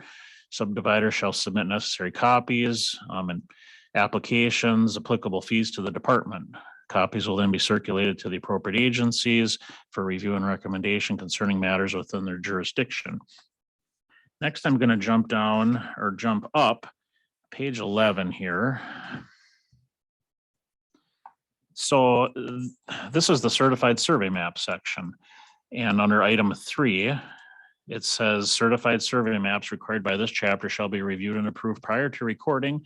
The department shall review and approve, conditionally approve, or reject certified survey maps within 90 days. So this section of our ordinance gives approval authority to the department. This committee doesn't, very rarely, I should say, see certified survey maps, only in extreme circumstances or unique circumstances, I should say, one of which is if a new lot being proposed is crossing the external boundary of a recorded subdivision plat. And we've had a few of those here in the last couple of years. So this speaks to review authority for certified survey maps shall be extended to the department. If we jump down to page 14, this talks about application review of county and state plats. And as you're aware, there's a preliminary stage and a final. So for the preliminary plat, the committee is charged with reviewing and approving those within 90 days. And then the final, also the approval goes back to the committee and they have 60 days. So that kind of differentiates, the roles of the committee, the department, and what type of documents each oversees and approves. So then if we go down into our variance section.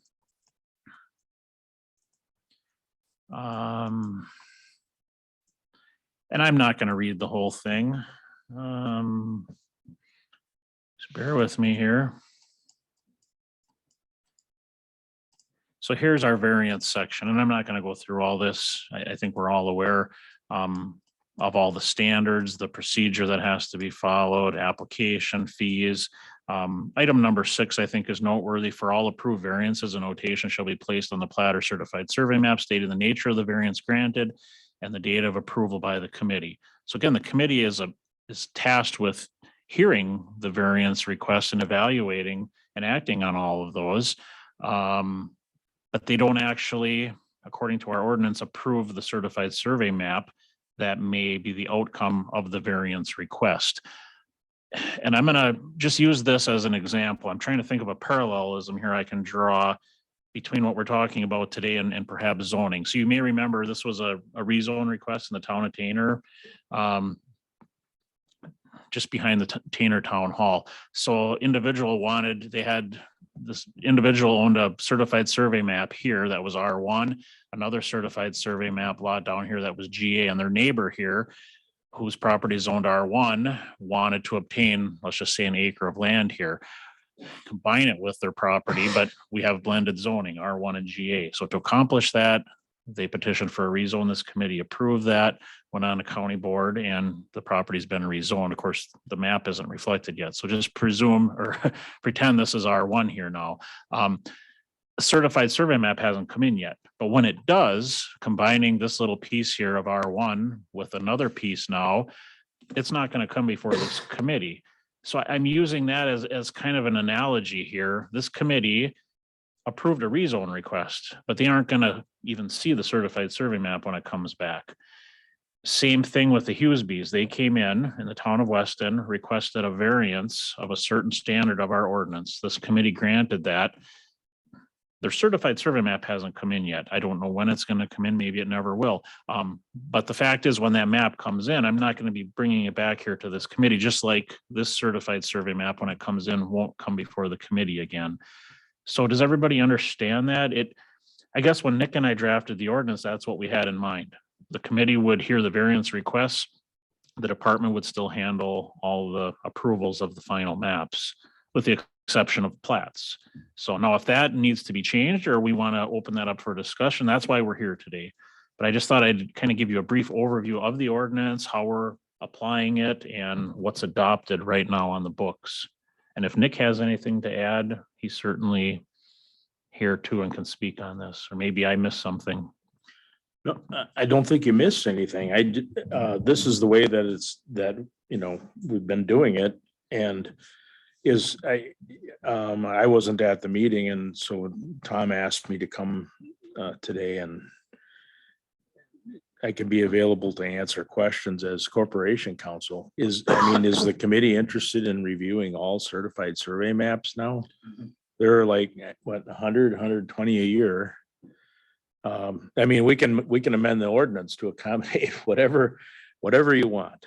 I hope it's not a trust issue with staff, because the regular old certified survey map that comes in and gets reviewed by the surveyor, this one with the variance is exactly the same, except there's that intermediary step of coming to the committee, getting permission for a specific kind of variance, which then has to be, what's the right word? It has to be shown on the face of the certified survey map. Yeah.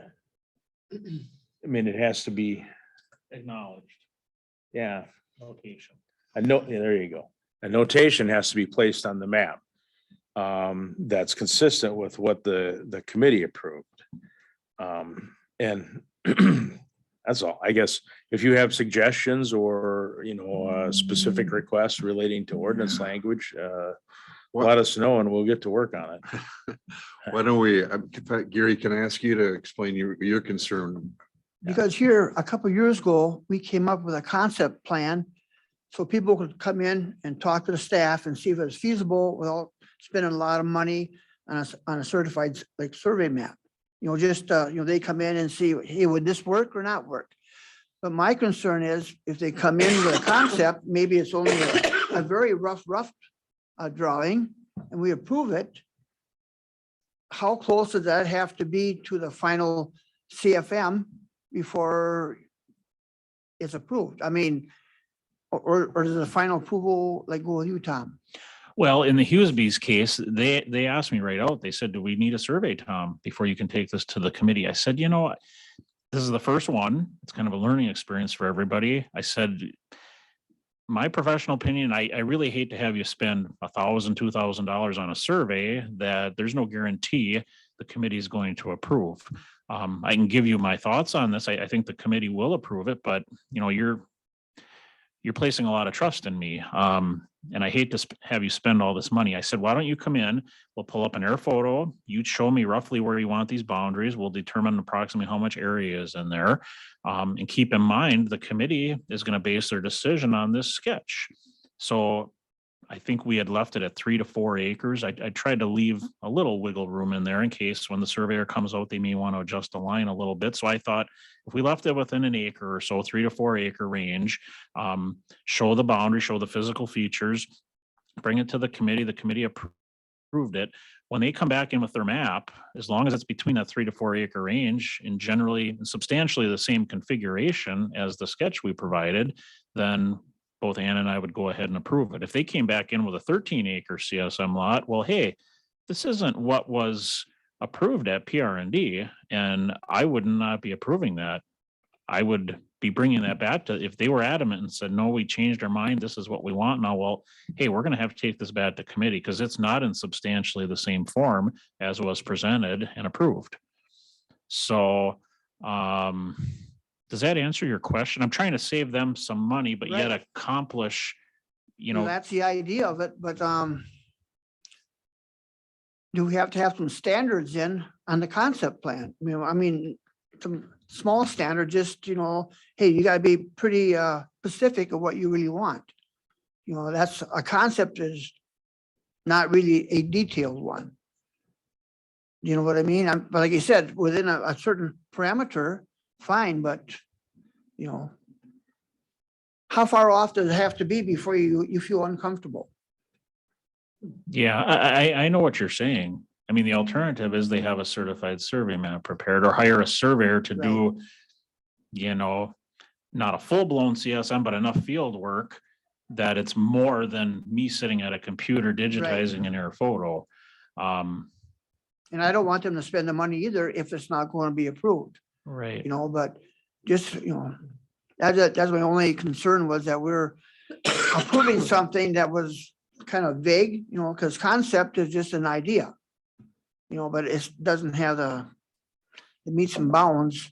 And yet that might take a while. By the time you get a surveyor, maybe you want to act a little sooner on it. On that. So no, I'm just want to bring it up for discussion. No, it's a very good point you bring up. So what do the rest of you guys think?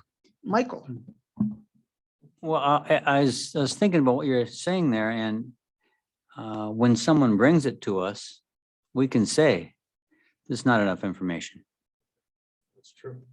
I mean, that's our prerogative right there. And we might, I remember doing that a while back, maybe this committee or a different one, but yeah, so we have to be cognizant that we have the power to do that and to think about it rather than just say, oh, there it is. That looks good. So it's something that we should probably consider each time. I mean, that say, hey, not good enough, or this is, then it'd give Tom a little more leeway. Well, and to expand on that, while I'm working with at the time I'm working with the applicant, I can let them know that, hey, the committee wants a lot of detailed information here. The more you can give us, the better. And that way, when it gets to you, if there's less questions, that's beneficial for everybody. And I think the surveyor will also tell you if he thinks something is lacking. So if an applicant is very insistent that they have a hearing here on a variance request, and Tom doesn't think that, he thinks something's missing or there could be a problem or some ambiguity that would make it difficult to put it into a final form, he has a responsibility to bring that up too.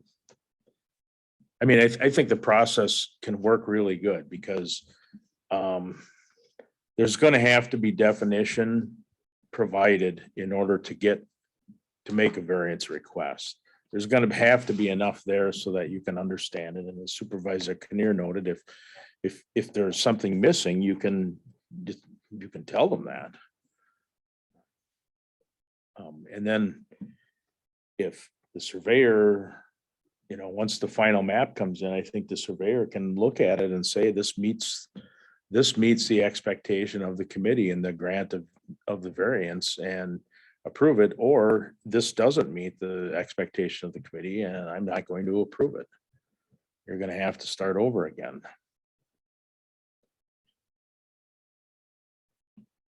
I think Tom is right that more information that the applicant can give beforehand, the better off we all are.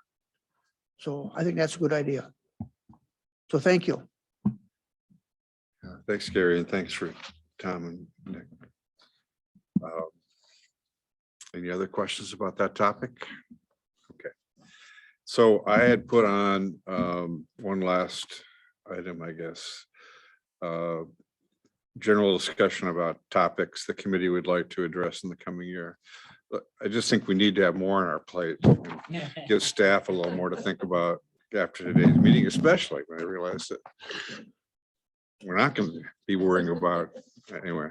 But I thought just an opportunity in the beginning of our terms to sort of think about, are there things that we would, given the limitations of resources and time and whatever, that we would like to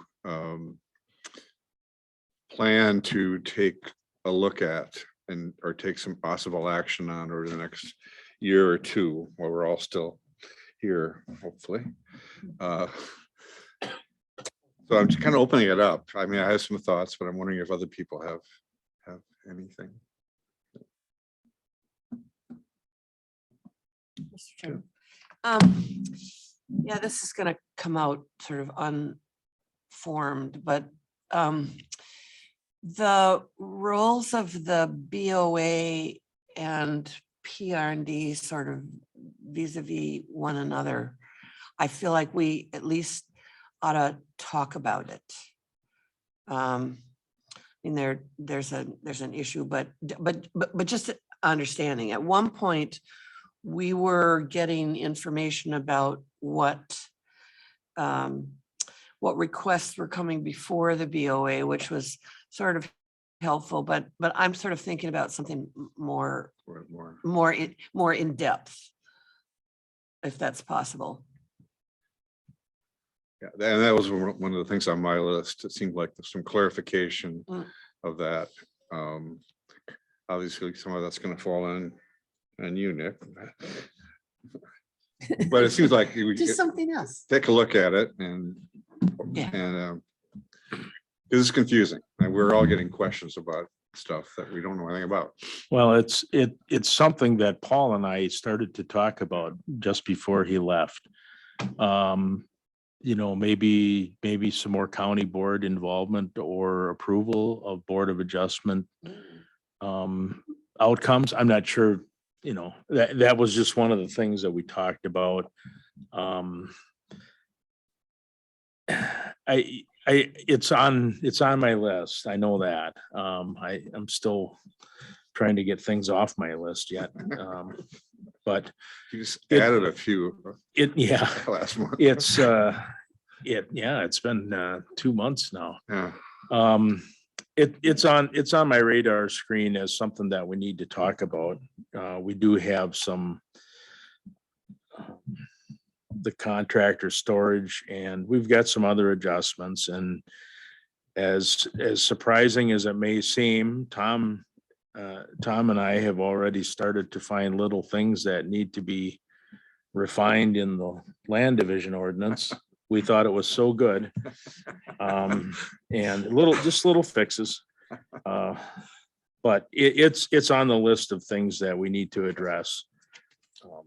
And Ann will be working with me on that too. Yeah. Okay. Can I add something real quick? This is Ann talking. Just a reminder that we do have that training on Wednesday that is quite literally the roles of BOA and planning commissions. It will be available as a recording later too if anybody can't make it, but that is open to members of the PRND and the BOA, as well as zoning staff. It's great. Thanks for having that. They're pretty good sessions. It's the, I think the Stevens Point University at Stevens Point, or no, she said who it was. They're good sessions though. I've seen them before. I was very impressed with this last one. So it's kind of nice to have them available anyway. Any other? So I have a question for Diane. Weren't you on a BOA for a while? 9 years. So then you'd have a pretty good perspective of how they should work or not work together. Perhaps. It's changed over my period on this committee. Oh. Oh. That there are oversight issues that seem not to be adequately addressed. That's what I think. That the BOA carries, the BOA is a quasi judicial body. It seems to require no oversight, but sometimes I thought that was not appropriate. I mean, that's a legitimate perspective. I think we really have to kind of go through it from the ground up. I think we need to provide better information and training for our Board of Adjustment members. Yes. In the conduct of hearings. It is a quasi judicial hearing. And it's always easy to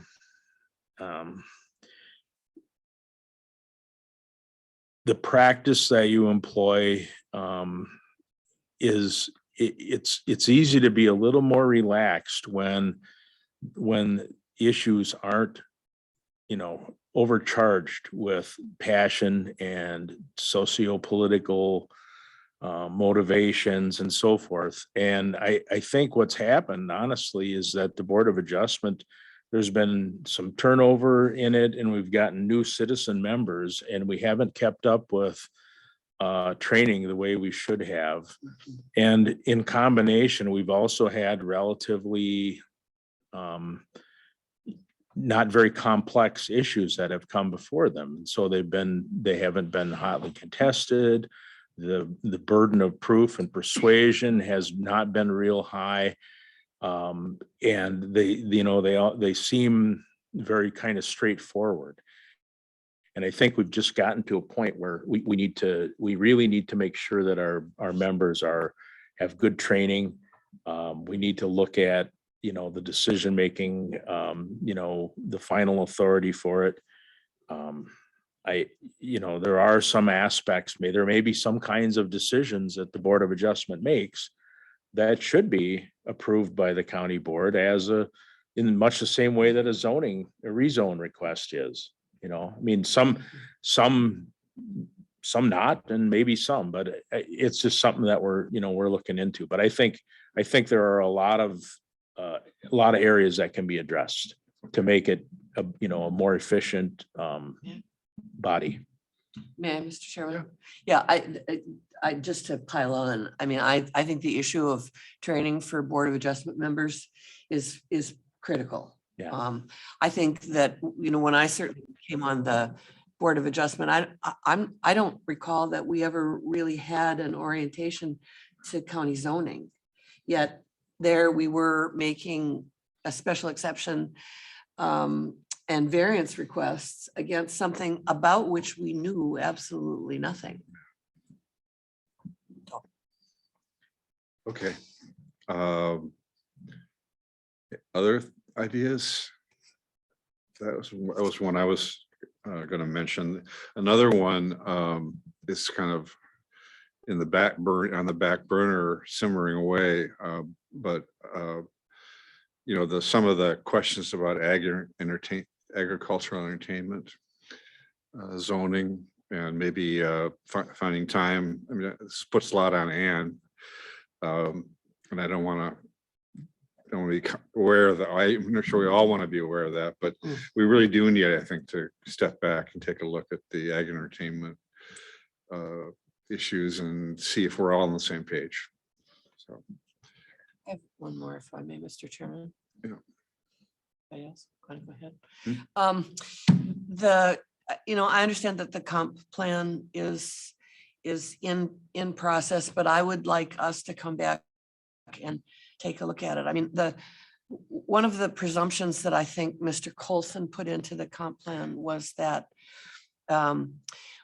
we were looking at the county as, principally and nearly universally ag related. And I'm not sure that this committee ever really talked about that.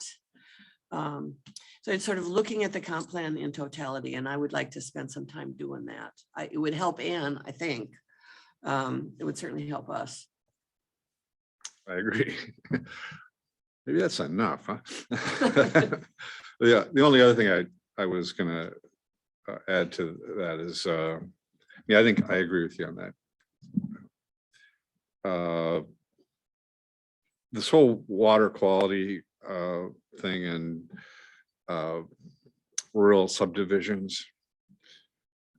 I don't know how to get a handle on that, but I'm wondering whether, as a start, our committee could consider some kind of a county resolution that would go to the county association about the need to address those issues, and maybe some suggestions about how to do it. I have been serving on the Ag and Environmental Advisory Committee, which meets like 3 or 4 times a year. And I think that I would like to get them to talk about it somehow or other. But I mean, it is sort of troubling that we are approving rural subdivisions, and we don't have any power to consider the environmental impacts on groundwater. Maybe, and I trust Neil's presentation is well-founded, but we don't. I don't know. It feels frustrating to me. And it's a bigger issue than just our county too. So maybe getting at it as a policy issue is the way to handle it. Anyway, anything else? Anybody else? Yeah, please. Yeah. I really like what everybody said, and they're nice. They're general. I have more of a specific request, more of a selfish one, speaking for the town of Menominee, and what you were just talking about with subdivisions in the rural area. Town of Menominee just had a subdivision that's approved and going to go in, and the town of Menominee did not zone for subdivisions where that's going in. They zoned general commercial because they Right. weren't allowed. So now we find out we've got the situation where we've got in the town of Menominee, we've got all kinds of general commercial. So anybody can go in there right now and put a subdivision with no minimum lot size. It's kind of like the only restriction in the lot size, I would assume, would be you have to have it big enough for a septic system. Right.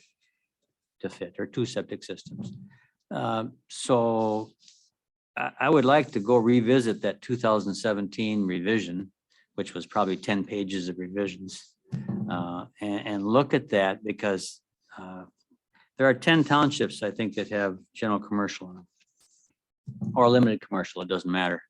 I'd like to look at that, because we're looking at, for the town of Menominee, subdivisions in places that we never planned for them, because I was on the committee, but we missed that when we did the 2017 revision, and I should have caught it then too. But so I'd like to look at that, and the idea of multifamily in general and limited commercial and lot sizes. And I think Bob Rosendahl was complaining or sharing with us that he didn't know what, what's working with lot sizes and these different kind of things. So I'd like to look at that. That's a more specific thing, but.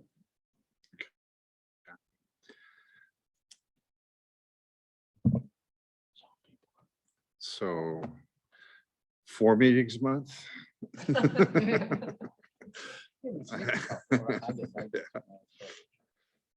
Okay, anything else? That's all I have. What I wanted to do. Open the can of worms, obviously. But,